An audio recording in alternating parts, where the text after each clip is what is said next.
रुक जाओ, बस कुछ देर के लिए इस भागती हुई दुनिया से स्वयं को अलग कर लो। किसी को बुलाने की कोशिश मत करो, किसी से बात करने की कोशिश मत करो, किसी उत्तर की तलाश मत करो, केवल रुक जाओ। क्योंकि जीवन के सबसे बड़े रहस्य तब नहीं खुलते जब तुम उन्हें खोज रहे होते हो, वे तब खुलते हैं जब खोजने वाला शांत हो जाता है। जिस पल तुम्हारी बेचैनी रुकती है, उसी पल अस्तित्व तुम्हारे द्वार पर दस्तक देना शुरू कर देता है। तुमने शायद पूरी जिंदगी यही सीखा है कि कुछ पाना है तो दौड़ना होगा, कुछ जानना है तो संघर्ष करना होगा, कहीं पहुंचना है तो दूसरों से आगे निकलना होगा। लेकिन भीतर की यात्रा का नियम बिल्कुल उल्टा है। यहां जितना दौड़ोगे उतना भटकोगे, यहां जितना पकड़ोगे उतना खोओगे, यहां जितना चाहोगे उतना दूर चले जाओगे। और जिस दिन बिना किसी चाह के बैठ जाओगे, उसी दिन वह सब मिलने लगेगा जिसे पाने के लिए तुमने वर्षों तक प्रयास किया था। मनुष्य का सबसे बड़ा भय अकेले होने का नहीं है, मनुष्य का सबसे बड़ा भय स्वयं से मिलने का है। इसलिए वह भीड़ बनाता है, संबंध बनाता है, शोर बनाता है, व्यस्तताएं बनाता है, योजनाएं बनाता है। वह अपने चारों ओर इतनी आवाजें खड़ी कर लेता है कि भीतर की आवाज सुनाई ही न दे। क्योंकि भीतर जो बैठा है उससे सामना करने का साहस बहुत कम लोगों में होता है। जब तुम सचमुच अकेले बैठते हो तब पहली बार तुम्हें पता चलता है कि तुम्हारे भीतर कितना कोलाहल है। विचारों की भीड़, स्मृतियों की धूल, इच्छाओं का धुआं, अधूरी आकांक्षाओं की चीखें सब एक साथ दिखाई देने लगती हैं। पहले वे थीं भी, लेकिन तुम उन्हें देख नहीं पा रहे थे क्योंकि तुम बाहर देखने में व्यस्त थे।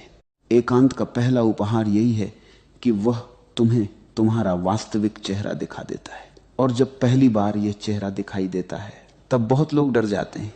उन्हें लगता है कि भीतर तो अंधकार है, बेचैनी है, भ्रम है। लेकिन यही वह क्षण है जहां से वास्तविक यात्रा शुरू होती है। क्योंकि जो दिखाई दे गया उससे मुक्त हुआ जा सकता है, जो अनदेखा रह गया वही बंधन बन जाता है। इसलिए जब भीतर शोर दिखाई दे तो घबराना मत, उसे मिटाने की कोशिश मत करना, उससे लड़ना मत, केवल उसे देखना। जैसे कोई नदी किनारे बैठकर बहते हुए पानी को देखता है, वैसे ही अपने विचारों को देखना। धीरे धीरे एक अद्भुत घटना घटेगी। तुम्हें अनुभव होगा कि विचार बह रहे हैं, लेकिन तुम विचार नहीं हो। भावनाएं उठ रही हैं, लेकिन तुम भावनाएं नहीं हो। स्मृतियां आ रही हैं, लेकिन तुम स्मृतियां नहीं हो। और जब यह अनुभव गहरा होने लगता है तब भीतर एक नया आकाश जन्म लेता है। इस संसार में लगभग हर व्यक्ति अपने मन को ही स्वयं समझ बैठा है। इसलिए वह मन के दुख को अपना दुख समझता है, मन के भय को अपना भय समझता है, मन की असफलता को अपनी असफलता समझता है। लेकिन जो थोड़ी देर शांत बैठ जाता है उसे धीरे धीरे दिखाई देने लगता है कि मन तो केवल एक उपकरण है। जैसे आकाश में बादल आते जाते हैं, वैसे ही मन में विचार आते जाते। आकाश कभी बादल नहीं बनता और चेतना कभी विचार नहीं बनती। चेतना केवल साक्षी रहती है। और जिस दिन ये साक्षी भाव पहली बार अनुभव में उतरता है, उसी दिन जीवन की दिशा बदलने लगती है। तुमने देखा होगा कि जब किसी झील का पानी बहुत अशांत होता है तब उसमें आकाश का प्रतिबिंब दिखाई नहीं देता। लेकिन जैसे ही झील शांत होती है, पूरा आकाश उसमें उतर आता है। तुम्हारा भीतर भी ऐसी ही एक झील है। अभी उसमें इच्छाओं की आंधियां हैं, भय की लहरें हैं, अपेक्षाओं के तूफान हैं। इसीलिए अस्तित्व का प्रतिबिंब स्पष्ट दिखाई नहीं देता। लेकिन जैसे जैसे तुम बैठते हो, देखते हो, स्वीकारते हो, वैसे वैसे भीतर की झील शांत होने लगती है। और एक दिन ऐसा आता है जब बिना किसी प्रयास के, बिना किसी साधना के, बिना किसी अहंकारपूर्ण संघर्ष के पूरा अस्तित्व तुम्हारे भीतर प्रतिबिंबित होने लगता है।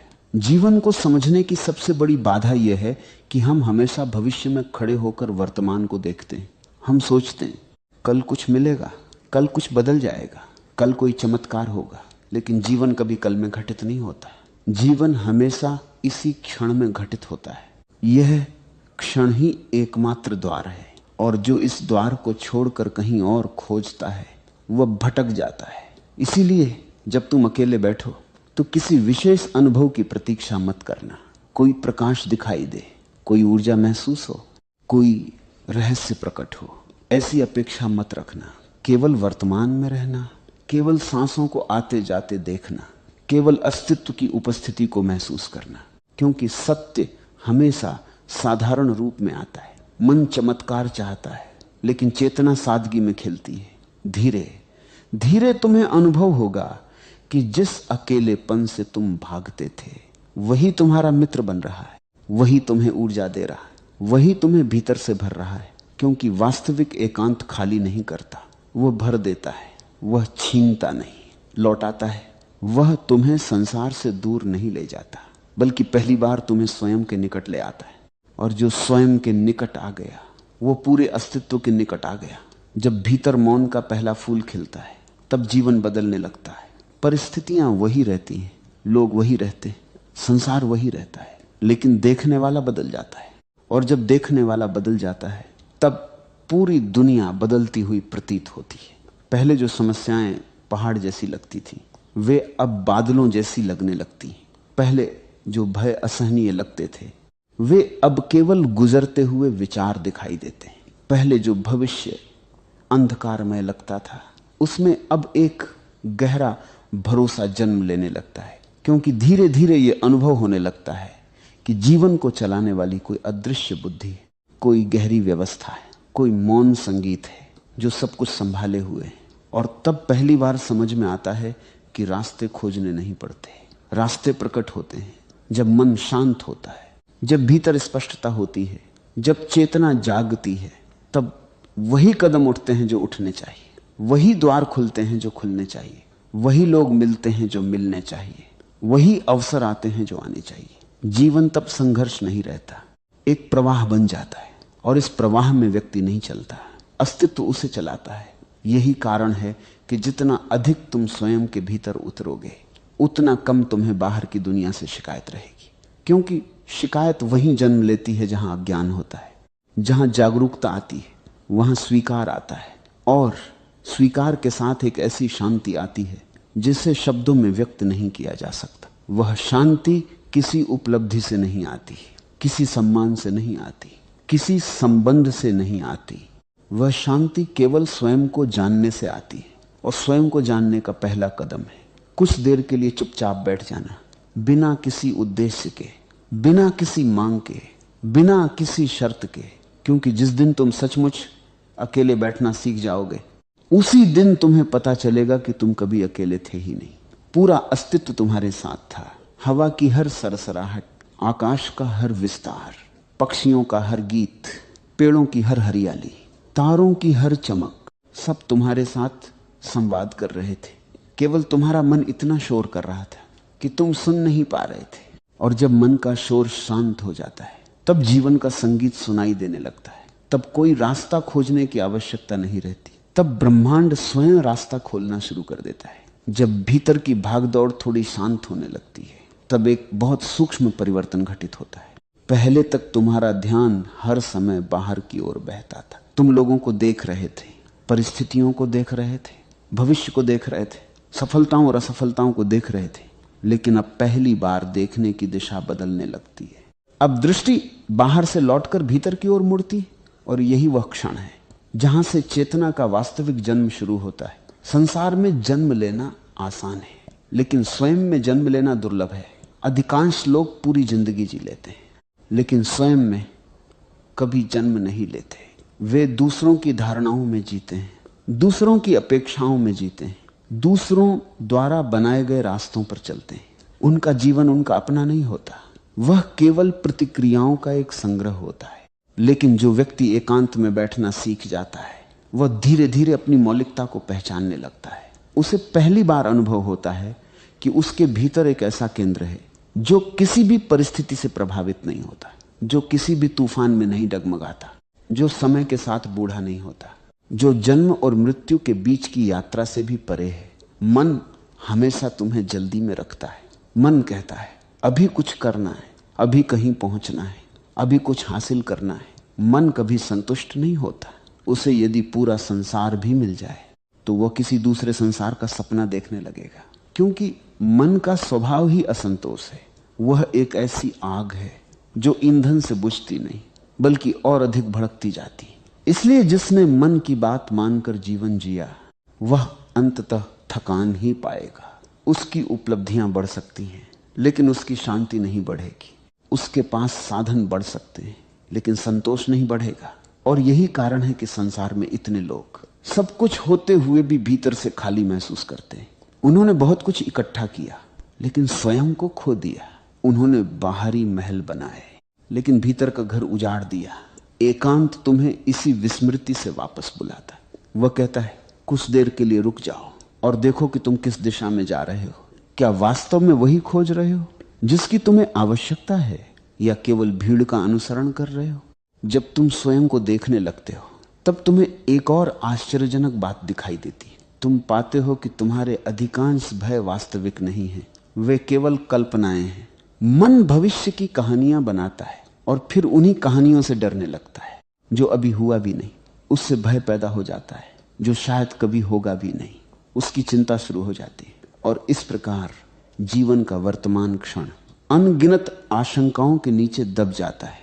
लेकिन जब तुम साक्षी बनकर इन भय को देखते हो, तब उनका जादू टूटने लगता है। वे धुएं की तरह दिखाई देते हैं। उन्हें पकड़ना चाहो तो पकड़ नहीं सकते। वे केवल विचारों की छाया हैं। और जैसे ही ये समझ गहरी होती है, भीतर एक नई स्वतंत्रता जन्म लेने लगती है। अब तुम भविष्य के कैदी नहीं रहते, अब तुम वर्तमान के निवासी बनने लगते हो। याद रखो, जीवन को समझने के लिए ज्ञान पर्याप्त नहीं है, जानकारी पर्याप्त नहीं है। पुस्तकों से बहुत कुछ सीखा जा सकता है, लेकिन स्वयं को नहीं सीखा जा सकता। स्वयं को जानने के लिए मौन चाहिए, क्योंकि सत्य शब्दों में नहीं छिपा होता, वह शब्दों के बीच की रिक्तता में छिपा होता है। जैसे संगीत केवल सुरों में नहीं होता, बल्कि सुरों के बीच के मौन में भी होता है, वैसे ही जीवन का रहस्य विचारों में नहीं, विचारों के बीच की शांति में प्रकट होता है। जब तुम चुपचाप बैठते हो और विचारों की भीड़ को गुजरते हुए देखते हो, तब कभी कभी एक ऐसा अंतराल आता है जहां कोई विचार नहीं होता, केवल शुद्ध उपस्थिति होती है, केवल होना होता है। वही पल ध्यान का द्वार है, वही पल वह खिड़की है जहां से अनंत की हवा भीतर प्रवेश करती है। मनुष्य हमेशा किसी न किसी पहचान से चिपका रहता है। कोई अपने नाम से जुड़ा है, कोई अपने पद से, कोई अपने संबंधों से, कोई अपनी उपलब्धियों से। लेकिन ये सब बाहरी परतें हैं।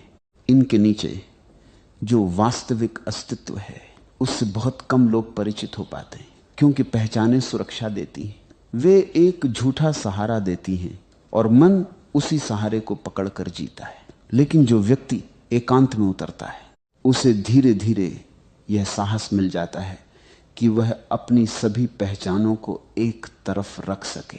वह देखने लगता है कि यदि नाम हटा दिया जाए, यदि समाज की परिभाषाएं हटा दी जाएं, यदि अतीत की कहानियां हटा दी जाएं, तब भी कुछ बचता है। और वही बचा हुआ तत्व सबसे मूल्यवान है। वही तुम्हारा वास्तविक स्वरूप है, वही तुम्हारी चेतना है, वही वह ज्योति है जो कभी बुझती नहीं। अस्तित्व का एक अद्भुत नियम है, जितना तुम नियंत्रण छोड़ते हो, उतनी ही सहजता से जीवन बहने लगता है। लेकिन मन नियंत्रण चाहता है, वह हर चीज को अपने हिसाब से चलाना चाहता है। वह चाहता है कि भविष्य भी उसकी इच्छा के अनुसार बने, लोग भी उसकी अपेक्षाओं के अनुसार व्यवहार करें, परिस्थितियां भी उसकी योजनाओं के अनुसार घटित हो। और जब ऐसा नहीं होता, तब दुख पैदा होता है। दुख का मूल कारण परिस्थितियां नहीं है, दुख का मूल कारण नियंत्रण की इच्छा है। जो जीवन को आदेश देना चाहता है वह निराश होगा, लेकिन जो जीवन के साथ नृत्य करना सीख जाता है वह आनंद को उपलब्ध हो जाता है।